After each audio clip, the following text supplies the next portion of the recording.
along. They're bringing crime, they're rapists, and some, I assume, are good people. Donald J. Trump is calling for a total and complete shutdown of Muslims entering the United States. You had many people in that group other than neo-Nazis and white nationalists, okay? And the press has treated them absolutely unfairly. Why shouldn't someone see all of that as racist?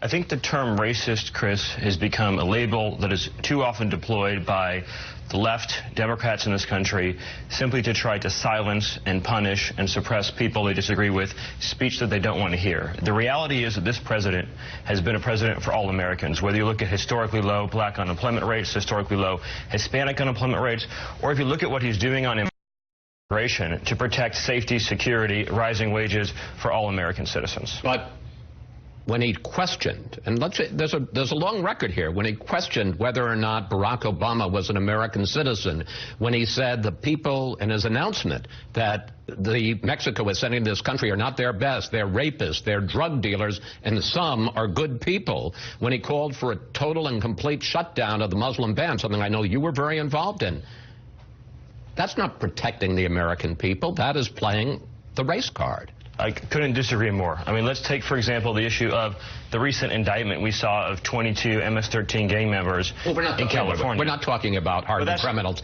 Well, all right, let's talk about the Obama and the birther. You don't think that questioning whether or not the president of the United States, the first black president, is an American, you don't think that there's a race quality to that? They raised questions about John McCain's circumstances of birth. They raised questions about... There were never raised questions about John McCain. There was a question about whether he was born in the Panama Canal or not. There was never a race question about John McCain. I fundamentally disagree with the view that if you criticize somebody and they happen to be a different color skin, that makes it a racial criticism. A couple important things about this clip with Stephen Miller. First and foremost, Stephen Miller is probably the leading white supremacist voice in the Trump administration. That's been clearly demonstrated with his past, his track record, his intense focus on immigration and making the lives of immigrants extremely difficult. This is his thing. This is what he does. And so I find it fascinating that that Fox News, or anyone for that matter, would ask a white supremacist, would ask a racist their opinion on racism. You can't allow people to define what they're guilty of, right? You can't allow a racist to define racism because they'll never, ever admit that anything is racist. The only thing Donald Trump could probably do that he would admit is racist is if he was to use the N-word. And as we saw with the chant against Ilhan Omar last week, it's very possible that his crowd could turn around and say the N-word at any point. And I would actually argue Donald Trump could go as far as saying it and his support base would still support him. That's because they love this. They thrive on this. This is the reason they support Donald Trump. Donald Trump gives this portion of America, which is not all of America, but it's enough of America to actually get him elected and potentially get him reelected. Donald Trump gives them the ability to be their full racist selves. And they'll never admit it. They'll never call it racism. And the media is complicit with this as well. They'll use all kind of colloquialisms to disguise the fact that it's pure and simple racism and xenophobia. But they'll use words like racially tinged and whatever they'll come up with to do anything except call it for what it is, which is racism. I love how Stephen Miller is trying to get past the fact that Donald Trump has a racist track record.